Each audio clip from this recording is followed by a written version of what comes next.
Hey everybody, welcome to the next video. And today's session is pretty cool because when in doubt, when we need and to go to our experts, we need to go to our experts, especially when it comes to landlord tenant issues.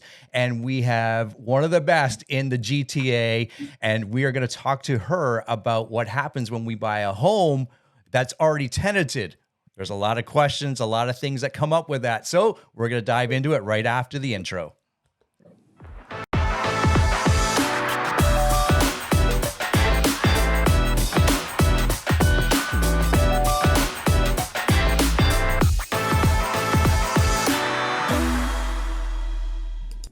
All right, everybody. So I'm Gary McGowan, and on screen is one of our favorite paralegals in all of the GTA around the Toronto area, Bita Di Lisi. How are you? I'm good. I'm good. How are you? I'm doing excellent. Excellent. So there's a lot of things going on in the landlord tenant world, and you are, I'm going to use the word advocate. You might change that word, but you are a strong advocate for the landlord side. Tell us a little bit about the services that you provide, and then we'll get into the hot topic of today. Absolutely. So we are a landlord-based firm, and what that means is we provide support to landlords, small investors, big investors, realtors throughout the province of Ontario.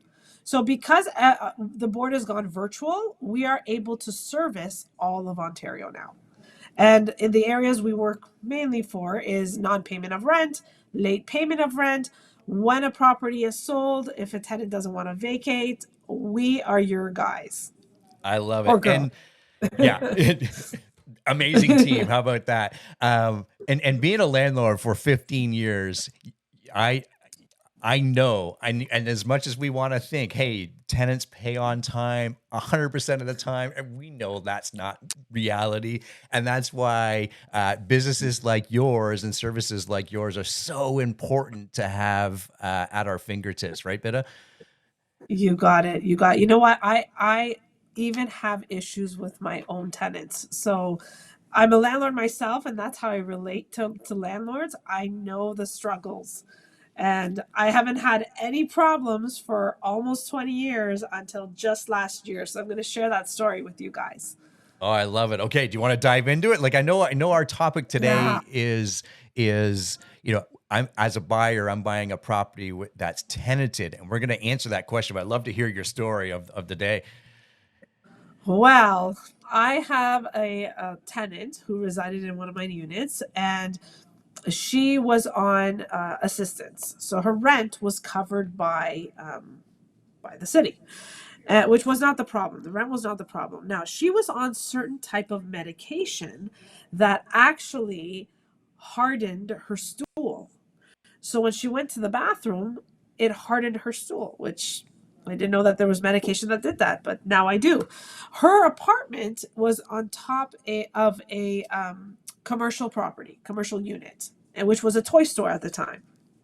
And she used this medication. She went to the bathroom and hardened her stool. And when she flushed, it clogged the pipes, which caused a pipe burst to the toy store downstairs.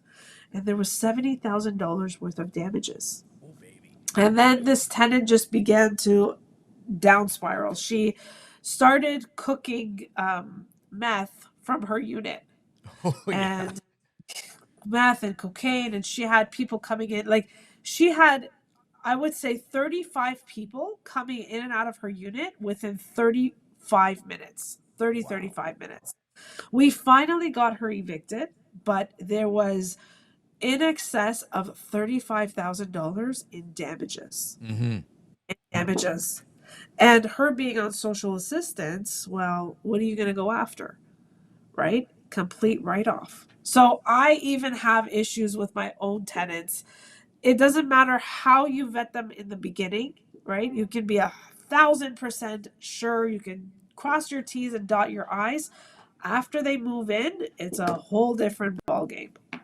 It is, and I know we've all got our stories. I don't know if I have one quite like that, but and Ben and I are going to do a segment or a series of videos, and I'm sure all these stories will start coming out, and every landlord has, we'll call it, a nightmare story, if you will, just to paint a picture of it. And if you don't, you just haven't had it yet. Is that a fair comment, a fair statement? Yeah. I've had new landlords say to me, "Oh, I'm never going to have a problem."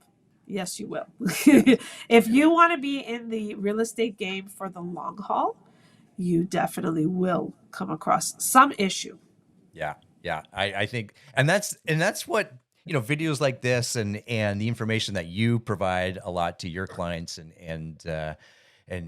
people like that is this. That's the reality of it, right? We always, we Yeah, see it on HGTV. Yeah, you go in, you buy a property, and it's got 3 or 4 units, and everything's going to be, milk and cookies and everything good, but and it's not, right? not the same as what the TV is. Yeah, yeah, yeah, for But you know sure. what, Kara? Real estate is still the best investment. I have Hmm. landlords who say, I'm throwing in the towel. I'm done with owning real estate. It's still the best investment. Do not get discouraged from owning real estate because of one tenant, That's right. Yeah. right? So Oh, so I always true. say that still the best investment. Better than owning a piece of paper, right? Owning a Yeah. stock or a bond. At Yeah. least you have some tangible structure. Absolutely. I couldn't agree more. And yeah, okay, people know that I have a somewhat of a diversified portfolio, but majority of my investment is all real estate. And Yeah. that is where long-term wealth or and generational wealth is Yeah, created, right? Yeah, that's right. absolutely. I love that we're on the same page there. And it That's doesn't right. come or I should say, as we're explaining here, it comes with those hurdles or those speed Yeah. bumps, right? Some are bigger and easier than others, and Yeah. some aren't. Just Yeah, like any other business, yeah, yeah. right? You nailed it. You nailed it. Okay, Yeah. so Yeah. let's kind of get to the topic of the day, and especially in a market where it's as hot as this, meaning there's not a lot of listings, and sometimes we need to go buy properties that already have a tenant, and sometimes that's a single family home too, as Yeah. well as maybe multiple units or a duplex or even more. Talk to us about how a buyer can go in with eyes wide open, protect themselves as best as possible when there is a tenanted property and they're trying to figure out if they need to assume that tenant or they need it vacant possession. Talk to us about that. Okay. So, firstly, we are finding on our end, we are finding that with the rise in the interest rates, there are a lot of landlords that cannot afford to keep their rental properties, Yeah. which is triggering the rise of rental properties being on the market. Mm, The problem is that often tenants are paying below market value or even just at market value. But because the interest rates have risen, the landlords are now having to dig deep into their pockets to, carry the costs, whether it's property taxes, utilities, or the mortgage. They have to pay out of pocket. And that's what we're finding the issue is that when they're selling a tenanted property, the challenge is the tenant.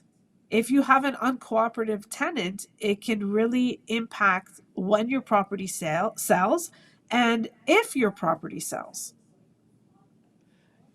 That's a good point. If your property Yeah. sells, uh, so what are you recommending for the seller in that position, and then we'll talk maybe from the buyer's perspective. But from a seller's position, what sort of advice or legal advice are you providing at the moment for them? So the seller often looks to the realtor to guide Yeah, them. yeah, Okay. And the realtor should know that there is no guarantee to vacant possession. We can't guarantee vacant possession. You can't guarantee vacant possession, yeah. right? Often, when a tenant is not being cooperative, what is the challenge? The challenge is showing the property. The challenge is closing on the property if the tenant doesn't move, whether or not that deal will close. Well, here's what I always recommend: a cash for keys. Okay. Always, and the reason why I recommend that is because if the tenant is, I'm going to say, throwing a bone to vacate the property, okay, the landlord can do whatever they want. They can paint it, they can stage it, they can give it curb appeal, they can take photos, they can take video, they can even hold in person open houses. right? I don't remember if that's even a thing now after COVID. But what my point is access to that property will not be an issue. There would Yeah, not be any obstruction to, showings. And more importantly, there will be a guarantee to vacant possession because the property is already vacant, that's right. right? All bets are not riding on that tenant in order for the tenant to vacate for the deal to close. Yeah. So I highly recommend a cash for keys before the property is even listed.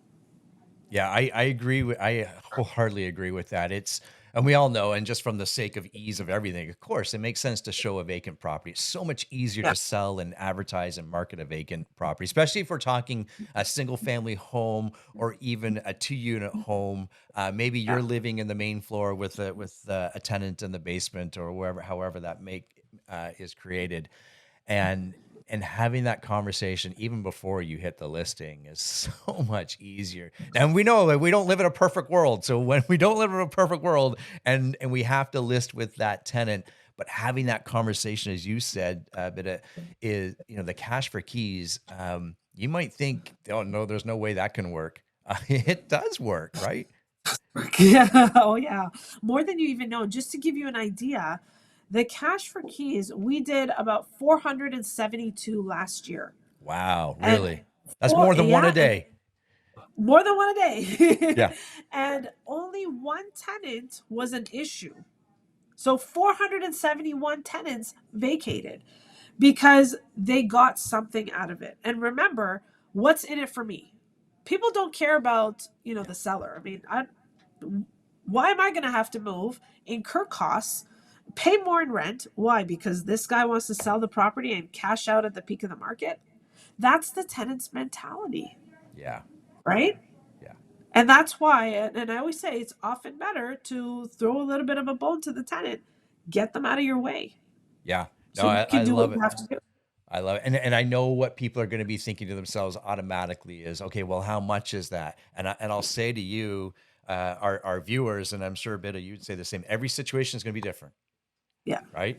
And there's no right or wrong answer. So reach out to people like Bita to talk about what that could look like, because trust me, every situation is going to be different. Just like you would sell your house, right? That's right. The value to one is going to be different that it is to the next person. So You you got might it. find yourself, you might not need as much as you thought, or you need a lot more. You need to think bigger and think about this too.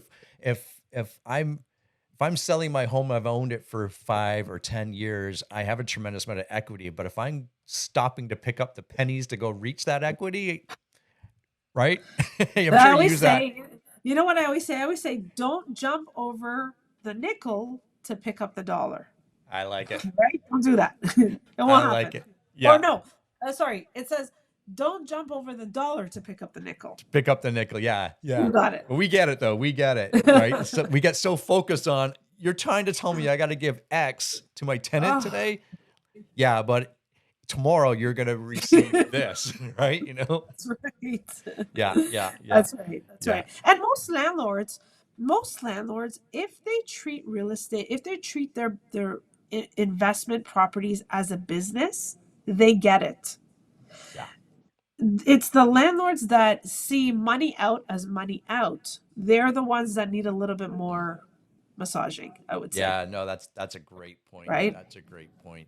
And, and talk to us about, if you can, as we kind of wrap up this, is, how long of a process should that take? We know it's not a true science of a, from beginning to end, but how long should we kind of guesstimate at what that looks like from, hey, I want to list my house, I should go talk to my tenant, I should talk to someone like you, but until I get a vacant unit. So to do a cash for keys, we'll usually do it within 30 to 60 days. Okay. Yeah. Right? But remember, the cash for keys is for an expedited termination of tenancy. Yeah. Right? So you're substituting money for time. That's what you're doing. You're paying for them to get out earlier. Yeah. But like you said, the market, how much can you make on the market when you sell, when you cash out? It's a great point. And I know right? today we're focusing on, I'm thinking about selling, or I want to be selling my home, investment property vacant, with a vacant possession. Cash for keys works in a few different scenarios, especially when you have a non-paying tenant, Yes. right? So we'll Yes. talk about that. I'm sure we'll talk about that in future videos when other things and other questions come up. But that can work in many different scenarios. But this is good information. I know we're going to carry on and do many more videos on educating our landlords and investors. But quickly, how do people get a hold of you? They can, well, the first and foremost, check out our website, stonegatelegalservices.ca. You can book an appointment to talk to myself or one of my team members right from the website. You can also send me an email. Email is the best method of communication with myself just because I can respond back at any time. And that's info@stonegatelegalservices.ca. If you do contact our office, you may not speak to me, but you will speak to one of my powerhouse paralegals. We are all here to assist and support you. So you can contact the office as well. Our information is on the website. Check out the website again, stonegatelegalservices.ca. And don't forget to check us out on social media, Instagram and Facebook. We always tend to provide updates with what's happening in the realm of landlords and tenants. So at Stonegate Legal Services on Instagram and Facebook. I love it. That powerhouse legal team. There you go. The paralegal team, uh, standing up and filling in that huge gap as landlords, because trust me, landlords should not be the experts in the Landlord Tenancy Act. Yeah. That's why we have friends like Bita. They're the experts. So do reach out to her. Follow her on the socials, as she said. And I appreciate your time, Bita, as always. And we'll look forward to all our new videos that we've got coming up. That's it for us. We'll see everyone in the next video. Bye for now. Bye for now.